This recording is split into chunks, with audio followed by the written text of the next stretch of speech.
Okay, thank you. Um, well, happy Monday, rainy Monday. What a week. Hope everybody is safe and hopefully we'll all dry out in a couple of days. So I'm Dr. Almeida. I'm the Director of Behavioral Health Services for Fort Bend County. Um, I know a lot of you have joined us throughout the month. We really are appreciative. And even some of you came out and joined our mental health awareness walk. It was unfortunately, we had to reschedule it from the 12th to the 21st. However, we are so appreciative. We had representation from courts, HR, risk management, health and human services, of course, the county judge's office, um, and several other departments within the county. So it was great.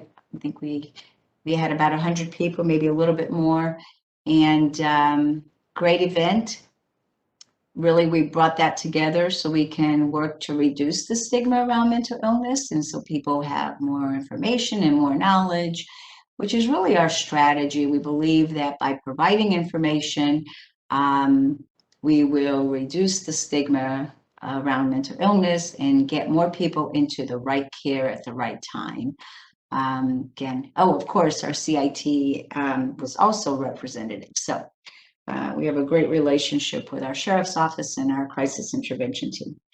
And we'll be doing that again next year.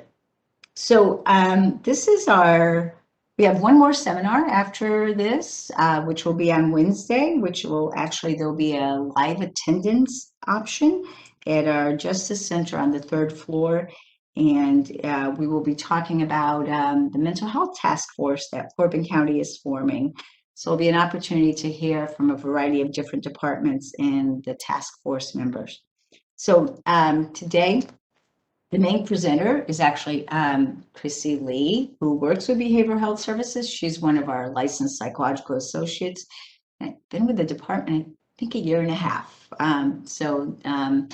Does a lot of our psychological evaluations, or most of the psychological evaluations for the courts. So I'm delighted to have her.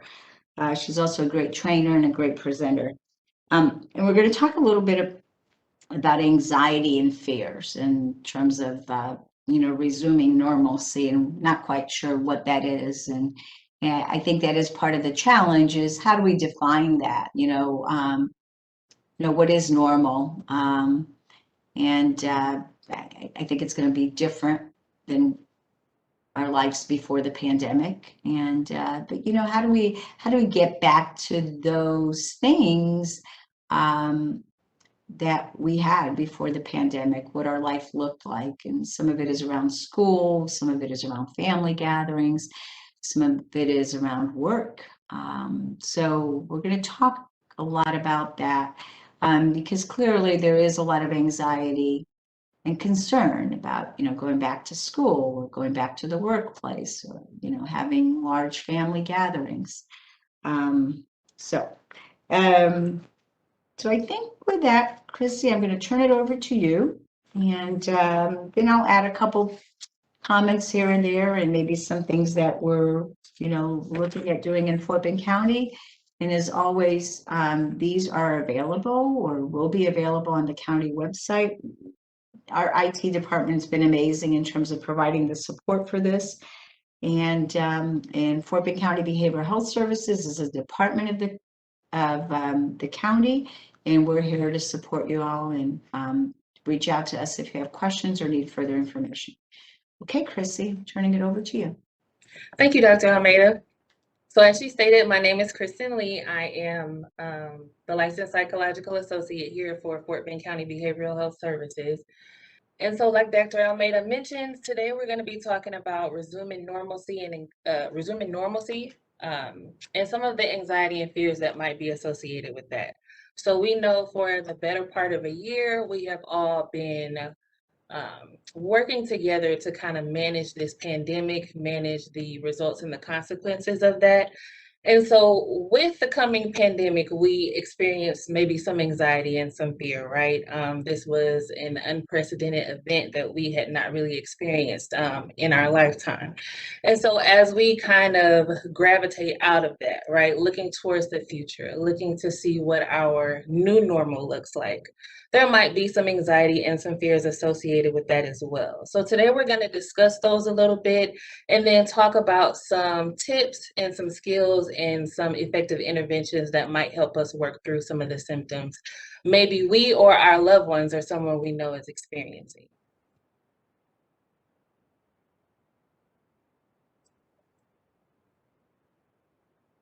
So first, let's talk about anxiety, right? What is anxiety?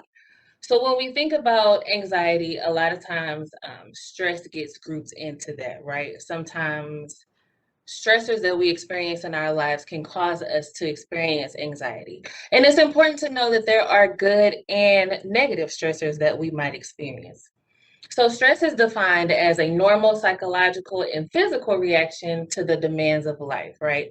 So, we might experience familial stressors, the birth of a new baby, a marriage, maybe starting a new job. Those are some examples of positive stressors that we may experience in our life. Possibly the passing of a loved one, being diagnosed with a terminal illness. Those are some examples of some negative stressors that we might experience.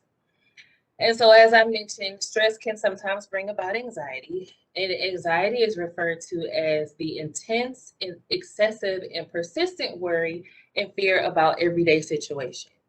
It's important to know that experiencing occasional anxiety is a normal part of life, right? So, just like I mentioned, those everyday stressors that are maybe associated to our work life, our family life, our school life, those are a normal part of everyday life. And a little bit later, we'll talk about where it crosses the threshold from not being normal or healthy anymore and is negatively impacting our health and in our life. So regarding anxiety and COVID-19, many of us have experienced, increased levels of stress and anxiety. Some of us lost our jobs. I think most of us were sequestered to our homes. The way our everyday life looked became very different. Some of us, considered essential workers were having to go to work every day, while others of us were sequestered to our homes, and so our life looked a lot different. So, with COVID-19 and all of the circumstances and consequences attributed to that, some of us did experience a level of stress and anxiety. And so, as we look forward to how things look post pandemic, this might also bring about a mix of emotions, right? We may feel excited about um, the possibility of being able to see our family and our loved ones again. But then we also may fear the unknown, right? Because we don't know what things will look like in the coming weeks, in the coming months, even the coming years. So it's important to understand that everyone reacts to stress and anxiety differently, and stress and anxiety about the unknown is normal. It's perfectly normal to kind of worry or feel apprehensive about things that we can't see or that we don't know are coming, especially if you're like me and tend to be a little bit of a control freak and like to be in control of things, know what's happening. If you don't have that, and you kind of have to rely on people or things that you are not aware of, it can be anxiety provoking. So multiple challenges daily can push us beyond our limit or our ability to cope with these stressors. So let's talk about some signs of anxiety, right? We may say, okay, well, Chrissy, you're talking about a lot about anxiety and stress, but like, what does that look like? How do I know if maybe I'm suffering from or experiencing anxiety? So regarding, our emotional selves, it can be feelings of apprehension or dread, right? We just really dread maybe getting up out of the bed or like dread having to like go on with our day. um, Maybe feeling tense or jumpy. You notice that you're easily startled, and that is different from maybe your typical demeanor or how you typically behave. Anxiety can also look like feelings of nervousness or feeling restless or just feeling really tense, right? Not really being able to relax. Having difficulty concentrating. So maybe your fears and your worries about what things will look like, going back to work, sending your children to school. Maybe those thoughts are so persistent that you're having difficulty focusing on the things that you want to focus on. And you may have difficulty controlling those worries that you feel or that you experience. And so it's important to know that anxiety also shows up in physical ways in our body as well. So this can look like pounding or racing heart, a shortness of breath, or maybe rapid breathing. It can be sweating in our body. Maybe you have trembling hands or shaking hands, or your legs tremble, or different parts of your body tremble or shake. It can look like headaches, maybe a decrease in your energy, feeling really weak or tired, having difficulty going to sleep or staying asleep throughout the night. And then it can also present in gastrointestinal issues. So maybe you have an upset stomach, you know, or different symptoms like that can indicate that we are feeling anxious or experiencing an increased amount of stress. So it's important to know that anxiety does not just affect us as adults, it also affects our children as well. And so it's important to know what anxiety looks like in our children. And this can present as tantrums and irritability. So maybe you know if you typically have a pretty mellow, pretty even keeled child, and you notice that they are more irritable, maybe more tantrums than normal. They're just like they seem to be overreacting to maybe typical things that they did not typically overreact to. This can be an indication that they're feeling stressed or anxious. This can also look like either withdrawing from others or being excessively clingy to their caregivers. So if you notice your child is typically social and they tend to be more clingy, towards their parents or caregivers more than usual, this can be an indication that they are feeling anxious. Similar with the Chrissy, could I add a comment? Absolutely. It was interesting when you were talking about the signs of anxiety in adults and signs of anxiety in children. I think one of the things that over the years I've always reminded people to consider, before they diagnose anxiety is, really see or rule out any other medical conditions. For example, if you're, I mean, for example, diabetes or high blood pressure or migraine headaches, so I think it's just really, or some sort of infection, not COVID, but, something else. But I think it's always important to, even in children, young children can be very prone to ear infections, which can obviously impact the way that they behave or they react to things. So I think it's really just kind of as a reminder, always rule out medical conditions, so it's always a good place to start is, go get a physical, go talk to your primary care doctor, pediatrician, to see what else might be contributing to some of these things. Absolutely, Dr. Almeida. I think that's a great point. That we want to make sure that we look at other factors or other circumstances that might be contributing to the way that we feel. Absolutely. So a couple of more instances that might indicate fear and anxiety in children.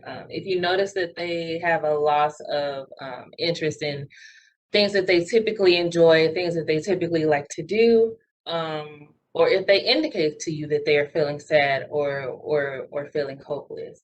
And sometimes, in our children, they're unable to verbalize how they feel. They might not be able to tell you, "Mommy, I'm sad," or, "I feel scared," but they may complain of a stomach ache, or a headache, or that they feel sick. So as Dr. Almeida mentioned, we want to rule out sickness, illness, other medical conditions, and see if there is not another underlying factor that is causing your child to present in a way that is not typical for them. So we've talked about anxiety, right? We've talked about stress, and we've talked about fear. So what are some ways that we can address anxiety and fear, particularly in our children? So it can be helpful to normalize their feelings, right? And to be encouraging. You don't want to, it's important to have developmentally appropriate conversations with your children, right? And so as your parent, as their parents, you can kind of gauge what you feel like your child can handle or not. But normalizing their feelings, it's okay to feel worried, it's okay to feel sad, and maybe talking to them and seeing, what the root of those feelings might be. It can also be helpful to do a fun activity together with them as a nice distraction, right? To kind of get them out of their head, do something that they typically enjoy that gets them up, active, and smiling again. And we all know that it's important to understand that for children, routine is really important. So trying to maintain their routine, and trying to make things, as consistent as possible day to day, as is possible. So, as we transition out of being quarantined, out of being sequestered at home, out of being locked down, and we, kind of find this new normal, right, and figure out what that is.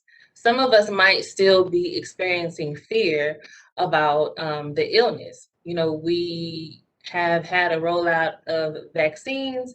We see that the infection rate of the disease is decreasing.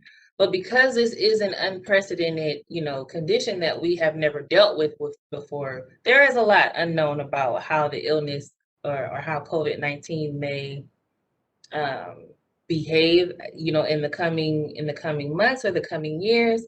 And so that can bring about a level of fear and anxiety. There can be concern about, if I have been vaccinated, can I still contract the virus? Can I still spread the virus to others? Concerns regarding short and long-term effects of the COVID-19 vaccines that have been rolled out. So, regarding the vaccines, whether you have or whether you have not been vaccinated, it's important to document your symptoms. You talk with your doctor or medical professional about what it is that you're experiencing and what the best course of treatment is. And additionally, we might still be feeling or experiencing concern for our loved ones that might be at a higher risk of contracting the virus. So it's important that we continue to wear our masks and social distance when appropriate, follow CDC guidelines. And even as we move out of this pandemic, it's important to maintain those healthy practices, right? Those practices of cleanliness and washing your hands and frequently sanitizing our surfaces.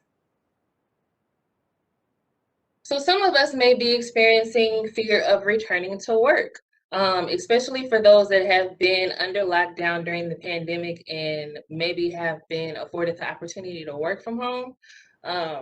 There might be a requirement now for you to return back to the office. And so for those of us that have been home, there is uncertainty about what that looks like, right? You might be experiencing concerns about the commute. I know during the lockdown, I thoroughly enjoyed not having to fight Houston traffic to get into the office. And those are some things that might bring about anxiety for some people, having to resume that commute back to work, right? Maybe there's concerns about, what the policies are in your office, whether you're required to wear a mask, whether you're required to social distance. Maybe if you've only been in a small bubble with your immediate family members, being around those that you haven't been exposed to maybe in the better part of a year can be anxiety provoking. So it's important that you discuss your concerns with your employer, right? If you're feeling unsafe, if you're feeling anxious, if you're feeling fearful, Discuss those with your employer and figure out what their policies are for returning back into the office. And just with kids, adults do well or benefit from, routines. So it's important to develop a new routine that works for you and to try to remain consistent as best you can. Um, Consider discussing maybe a hybrid schedule with your employer. Not saying that is will 100% be granted, but it's something that could possibly or potentially be discussed. Um, you know, Maybe doing a hybrid schedule of both working from home and in the office, to kind of gradually move back to, a new normal.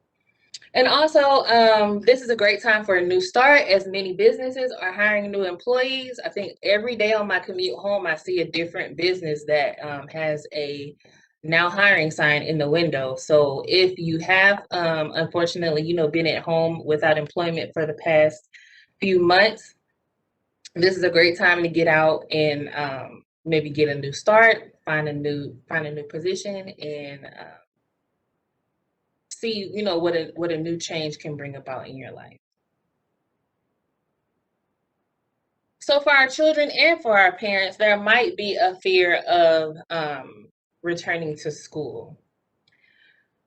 So it's important to understand that it is normal for children to experience mixed emotions about returning back to school with others, right?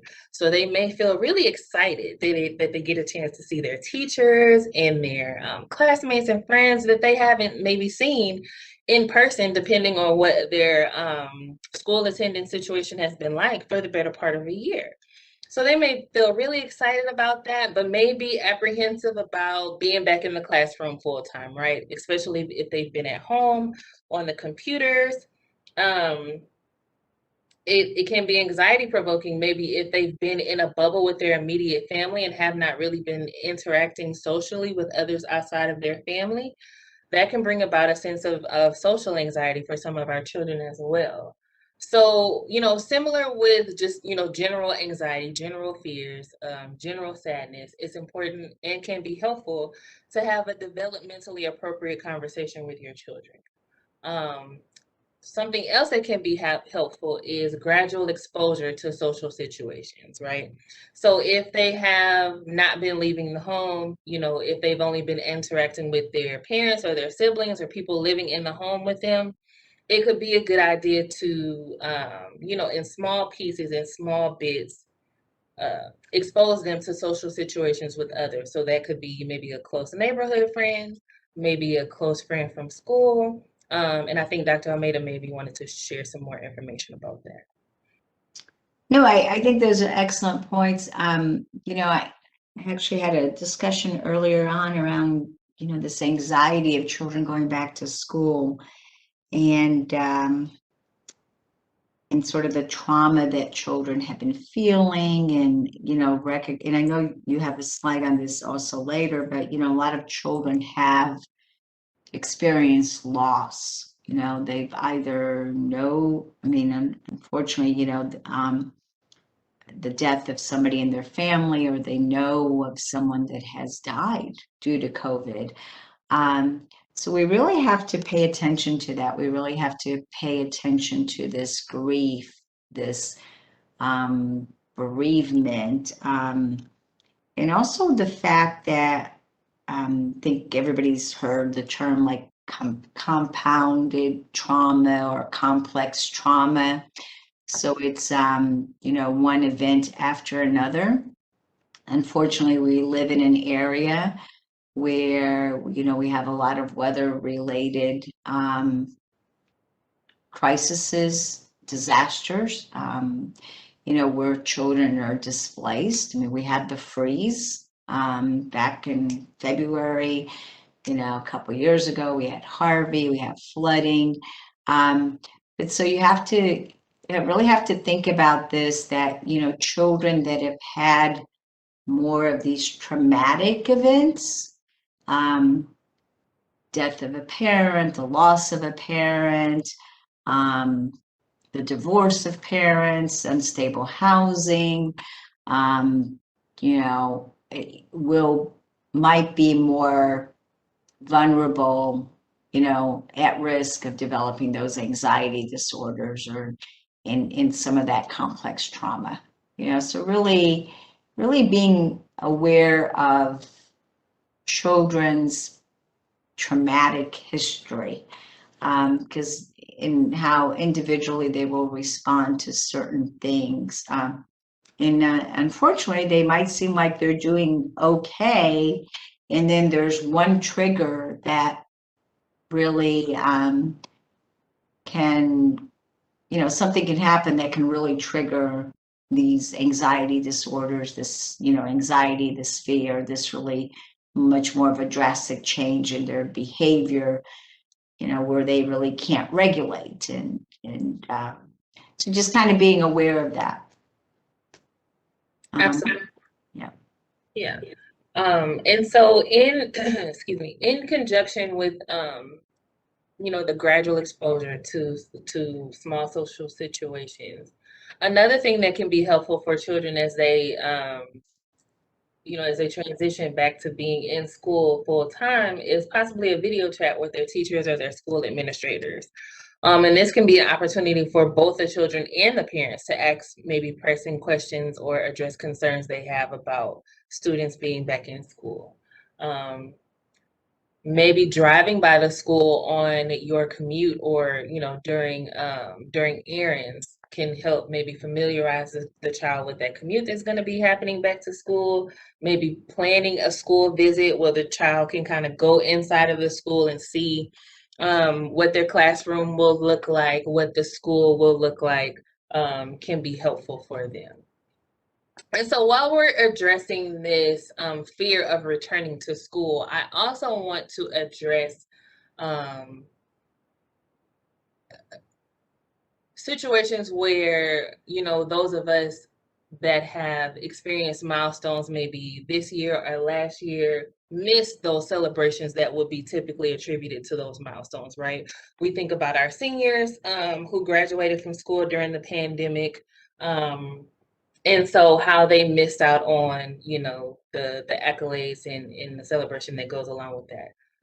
So one thing to consider is maybe future gatherings, right? Maybe planning something in the future, or like a small celebration with family or friends, to, commemorate that experience. Of course, we can never give them back what it is that they lost during the pandemic, right? But planning a future gathering that still celebrates them, right? Still acknowledges them for their accomplishments might give them a sense of maybe not regaining what they lost, but help them to feel a little bit better and still feel, that they have achieved that milestone. So, we've talked about a fear of the illness. We've talked about a fear of going back to work, a fear of going back to school. And there is just a general fear of the unknown that we might be experiencing. As I mentioned briefly before, we are trailblazers in the sense that we have never been through a COVID-19 pandemic in our lifetime, right? And so we don't really know what the coming weeks or months or years will look like.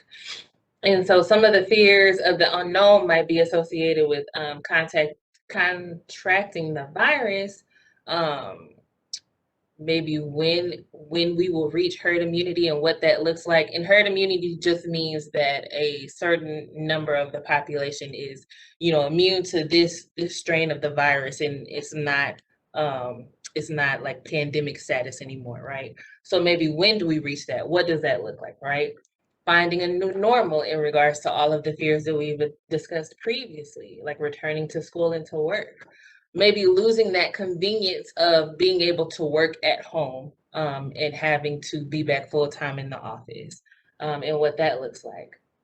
And then just generally reacclimating to society, right? So we've had the convenience of food being delivered to our house, working from home, and not having to get up and get fully dressed and going to the office. And so some of us might be losing those conveniences and those luxuries. And so that can be a stressful or anxiety provoking thing to have to confront. And And another, point of fear regarding unknown, right? We don't know what things will look like, is grieving losses that have occurred during the pandemic, right? So these could be losses of relationships, losses of celebrations and milestones, and can also be losses of our loved ones. Um, and so, in dealing with grief as a result of the pandemic, right?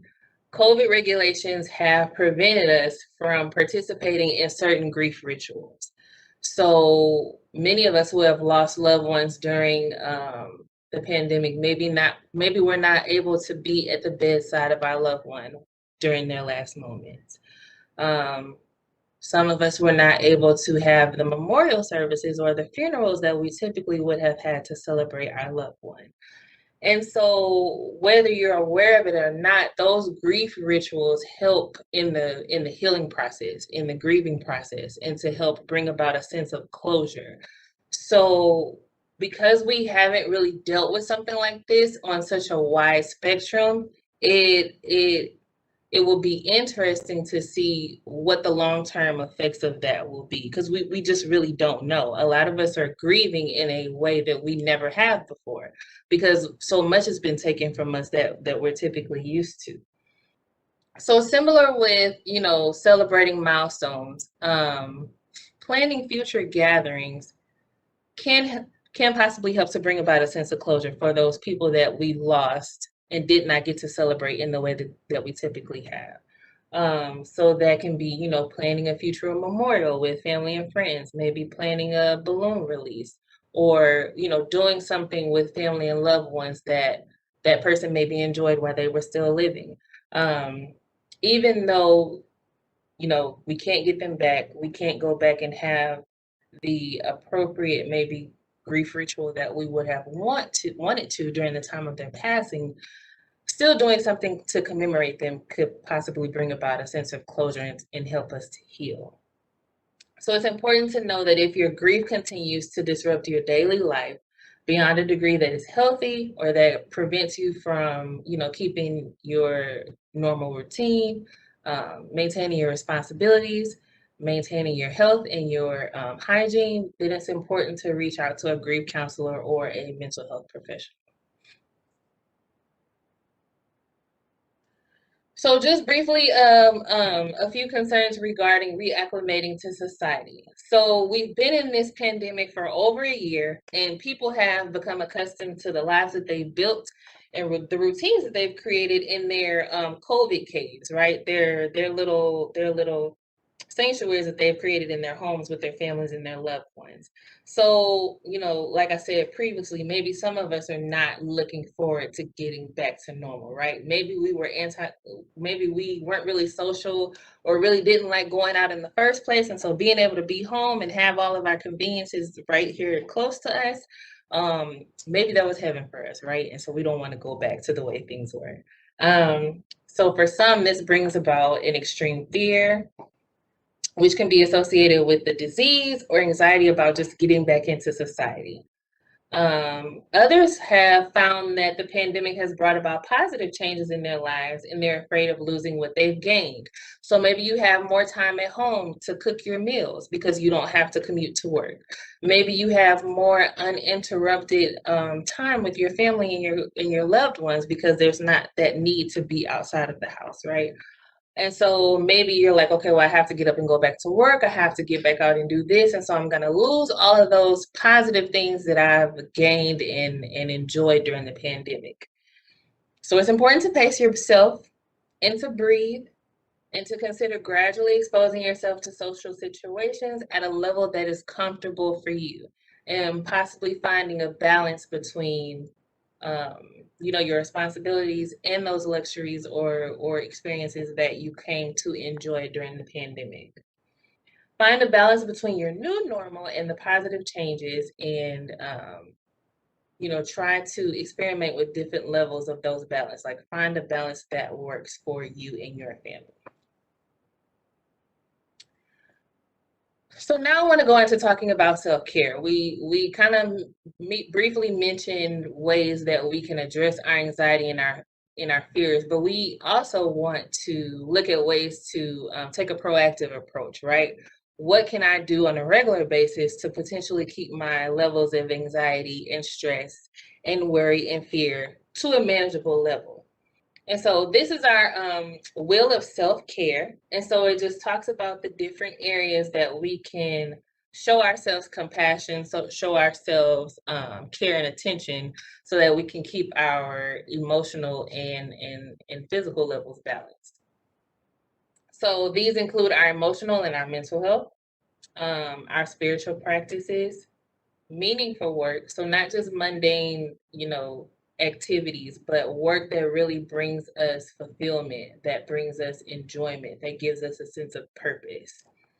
Our physical health, so that can be exercising, eating, healthy, making sure you get adequate levels of sleep, and also our social attachment. So our friends that are good sources of support. Activities that we like to do that bring us enjoyment. So one thing that I used to like to do that would be like my self-care was going to the movies or maybe getting my nails done. So in the thick of the pandemic, we weren't really able to do those things. But now that Texas is, kind of opening back up and we're, approaching a new normal, I'm very much looking forward to being able to go back and do those things that kind of help me to calm down and center myself and that I enjoy. So as I mentioned before, some things that we can do to engage in self-care. So we can take care of our body, right? Our physical body. So making sure that we get enough sleep nightly, right? Making sure that we hydrate ourselves with water. Making sure that we participate in regular physical activities. Even if that means maybe cutting your lunch short 15 minutes and going on a walk, or taking one of your 15-minute breaks during the day to go for a walk. Those things, slowly but surely can really make a difference. Eating healthy, right? So maybe we cut out one soda a day. Maybe we cut out one, junk food, a day, or maybe say, okay, well, only on Wednesdays I'm going to have this. Those little bitty differences really do come together to make a huge difference. Avoiding excessive caffeine, tobacco, alcohol, and drugs. Limiting our screen time is always a really good idea too, about about roughly 30 minutes to an hour before you go to sleep. Really, shut off all screens, because research has showed that blue light really affects our sleep and makes it, less restful and satisfying. And also taking the time to relax and recharge, whatever that looks like for us, whatever brings us relaxation or allows us to recharge. For some, that's being around others and those that we love, and for some that is kind of taking time away, right? Taking time to ourselves. So in taking care of our body, it's also important to take care of our minds, right? So making sure that you keep your regular routine, try to stay as consistent with that routine as possible. Limiting our exposure to news and media. There is just a constant influx of information and news breakage and stories, some that are heartwarming and great, and some that are not so great. And so it's important to pay attention to how our exposure or our immersement in that can have an effect on our mood, and to maybe limit our exposure to some of the things that maybe bring us more stress or heighten our anxiety. Finding pleasant distractions.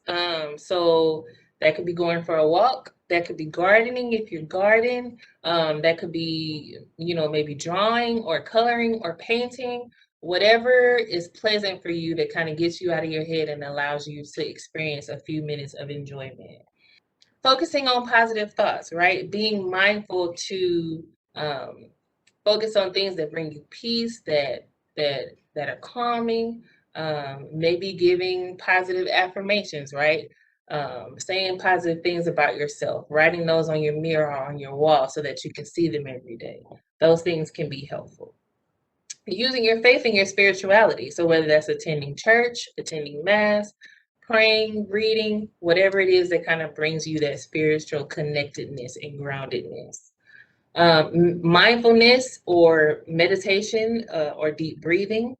And so a little later, I'm going to have a slide of some apps that can assist you with that, assist you with mindfulness and deep breathing and meditation. One thing that I really like to do, journaling. So maybe getting those thoughts out of your head and onto paper can sometimes help you not only organize your thoughts, but kind of give you a sense of insight into what it is that you're dealing with and what's going on. And then connecting with others. So that can be family members, they can be friends. I think we're all looking forward to, or I won't say all, but I'll say for myself, I am looking forward to being able to connect with people and family members that I have not been able to during this pandemic, because for me, that just brings me, it just helps to center me and to help, that's a recharge. So one thing that we can do to kind of help center ourselves and to kind of bring down anxiety is something that we refer to as belly breathing. So belly breathing is where you sit or lie flat in a comfortable position. You put one hand on your belly, just below your ribs, and then the other hand on your chest. And you take a deep breath in through your nose. And while you're taking that breath in through your nose, you let your belly push your hand out. So as you inhale, you should feel your belly coming out and pressing against your hand. Then you'll breathe out through pursed lips as if you were whistling. So taking that nice, slow, controlled breath out.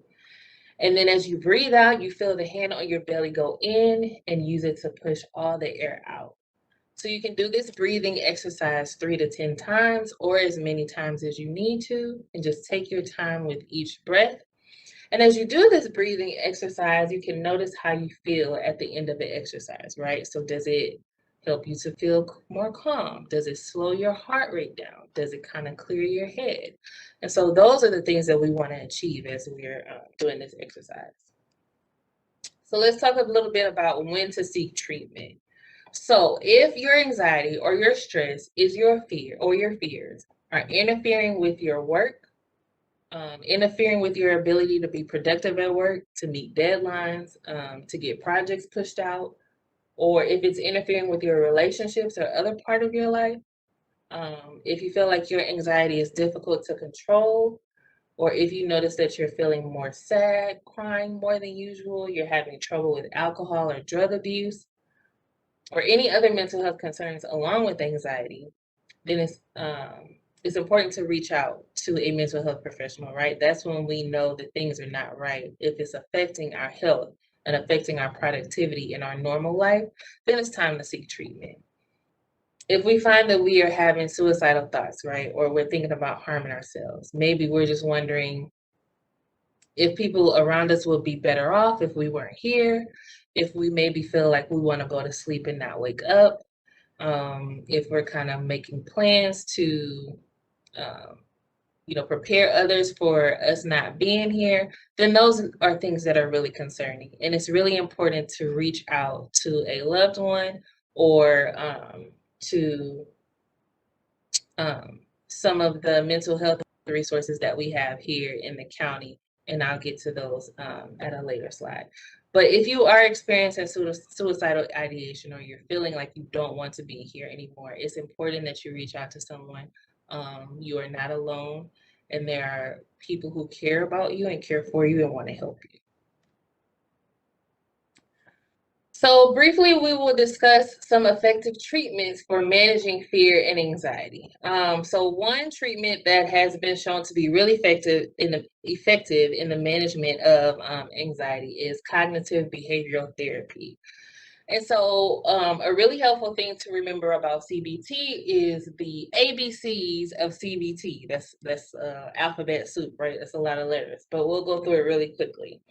So the A is addressing the adversity or the activating event, right? So in this situation, it might be losing a job, losing a loved one during the pandemic, being forced to, remain at home. What is our activating event, right? What has caused us the adversity in our lives? And then B we want to address our beliefs about the event, right? So that can involve both obvious and underlying thoughts about situations, ourselves, and others. How this adversity or this activating event is impacting us, right? What beliefs do we have about the event? What beliefs do we have about ourselves? What beliefs do we have about others? And how is that event impacting that? And then consequences, which include your behavioral or emotional response. So these thoughts, these beliefs that I have about this event and how it's impacted me, how has that changed my behavior, right? Do I have a lot of anxiety? Am I more sad? Do I not feel like being productive anymore? Um, and so, in addressing these three factors, CBT really helps us change how we think about ourselves and situations in the future, um, and can teach us skills to cope with these adverse feelings that we might be experiencing.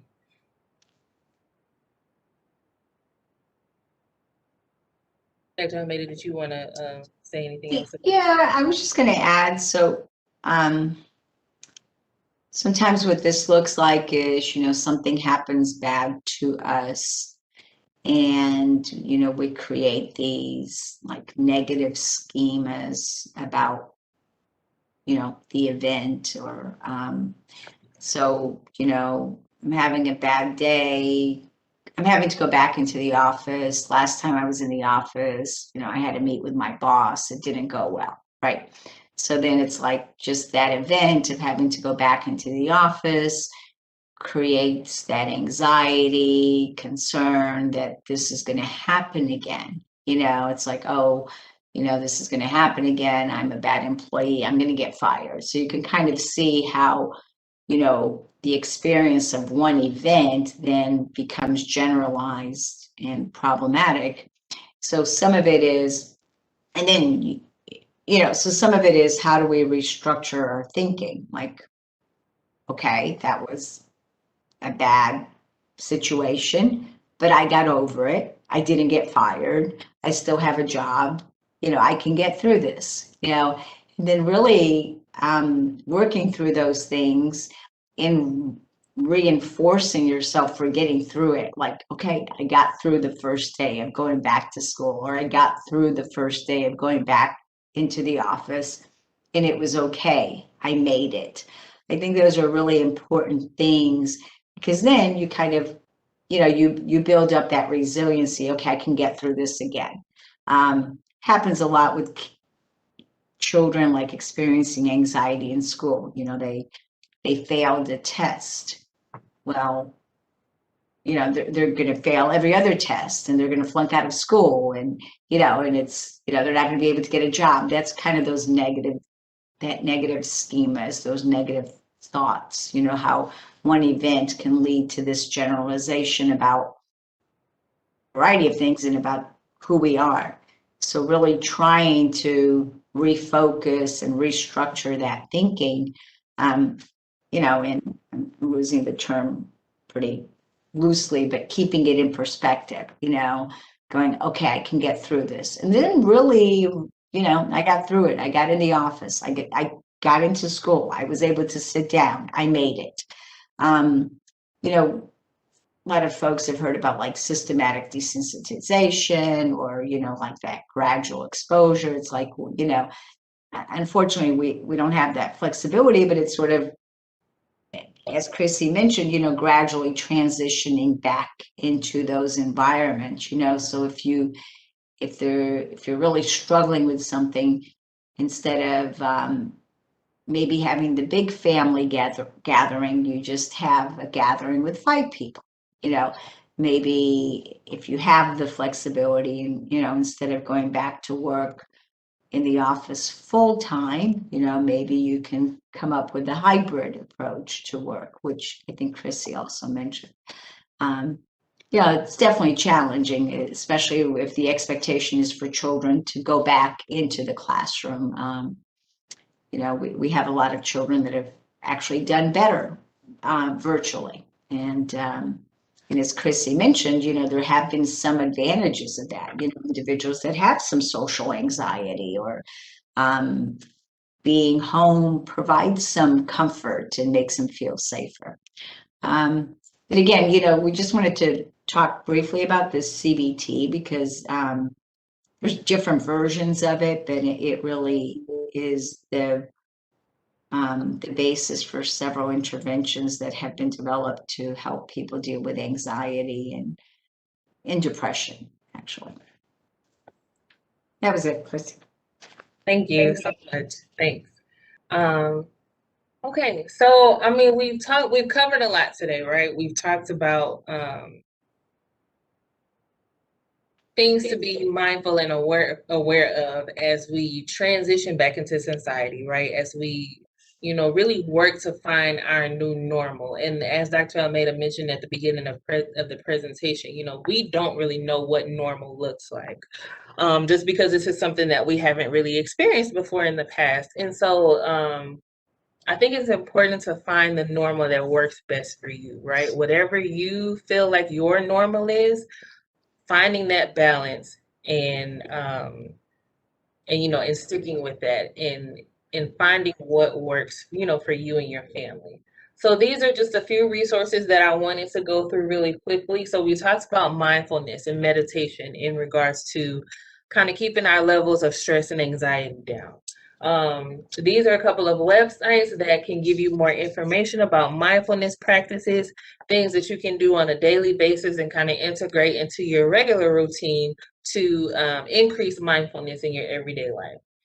Also, the John Zen videos on YouTube are really good visual representations of where he kind of walks you through like what to do and some mindfulness practices that you can incorporate. There are a few meditation apps that are free through the App Store that you can download onto your phone and maybe incorporate throughout your day, like while you're at work or out doing errands. These include the Insight Timer, the Smiling Mind app, the Stop, Breathe, and Think app, and the UCLA Mindfulness app. And then these are a few COVID-19 and mental health resources. So the Mayo Clinic website has some information regarding mental health and COVID-19, some resources that might be available in your area. Also, the CDC has guidelines and also information for daily coping and managing stress and anxiety as we continue to migrate through this pandemic. And then there's also the Texans Recovering Together COVID-19 Outreach Program. I have the number included here and also the website that provide additional mental health resources for those that are for all of us as we work to kind of transition through this pandemic. Dr. Almeida, did you want to say anything additional about any of these? No, I just wanted to mention that that last resource that Chrissy just talked about, that's actually free of charge. And they provide case management, I believe some brief counseling services. And again, it is free of charge. So, and it is available to Fort Bend County residents. So these are our local resources here in Fort Bend County. So our office, which is the Fort Bend County Behavioral Health Services, and our telephone number is 281-238-3079. Typically, we work really closely with those that are matriculating through our jail and through the criminal justice system. But there are special instances where we provide mental health services to those that are in the community that do not have legal histories. And as always, you are more than welcome to call our office to get more information about not only the resources that we provide, but the some of the resources that are available in the county. There's also our mental health provider here in Fort Bend County, which is the Texana Center. And their number is 281-239-1300. And the website is also posted here. So Texana typically deals with our more severe, like serious mental illnesses, like, severe depression, schizophrenia, bipolar disorder, with psychosis, and provides those therapy services, case management services, and sometimes wraparound supports, right? We also have the Texana 24-hour crisis hotline. And so that number is available 24 hours, even after the Texana clinic has closed, to provide mental health resources and assistance. Here is the National Suicide Prevention Lifeline. So that is also a 24-hour number that you can call if you or someone you know is struggling with suicidal thoughts or thoughts of self-harm. There's also the NAMI of Greater Houston, who provides mental health resources here for, the Houston and surrounding areas. Mental Health of America of Greater Houston, which is a program similar to NAMI that provides mental health resources for those in the Houston and surrounding areas. There's also the Houston Galveston Institute, Fort Bend Social Services, Helping Hands, which is like a food pantry, and they also provide clothes to those that are in need in the community. And Catholic Charities is also they also provide food and clothing and other resources to those that are in need. I just wanted to mention probably another number that we should have included is our Fort Bend County Crisis Intervention Team, which is out of the Sheriff's Office. So I'm just going to mention that number is 281.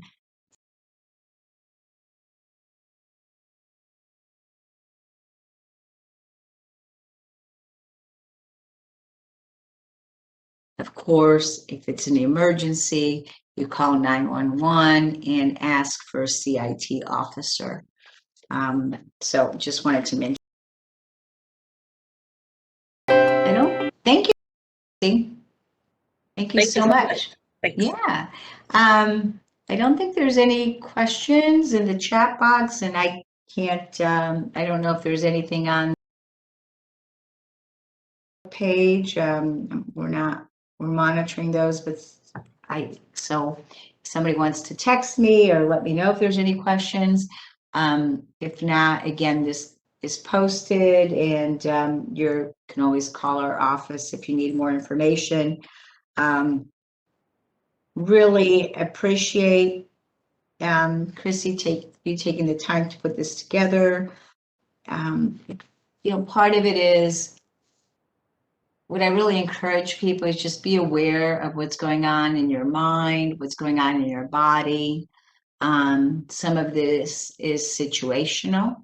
Okay, we've talked about that. If it becomes more problematic, if your coping strategies that have worked in the past are not working, if it starts interfering with your ability to function, with your relationships, your ability to go to work, take care of your children, then that's when you need to reach out. Reach out to your doctor, reach out to a mental health professional. Just reach out. So you know your body the best. Parents know their children the best. Sometimes it's really difficult as a parent to think that something is wrong. But again, we've been talking about this whole month. Mental illness and mental health disorders impact adults. They also impact children. Up to 20% of the children have a mental health disorder at some point in time. It can vary from things such as ADHD, anxiety, to more severe disorders. So you need to pay attention to those. Most mental health disorders actually have an onset before the age of 24. I think about 50% actually before the age of 14. So you really need to pay attention to that, not only in yourself, but in your children. Unfortunately, only about 20% of the children that have a mental health disorder get the help from a qualified mental health professional. So we have a long ways to go in terms of really developing a system where people can get the help that they need. this is a first step. Just get the word out, get the information out. And thank you all. Appreciate it. Thanks. Thank you, Chrissy. Thank you.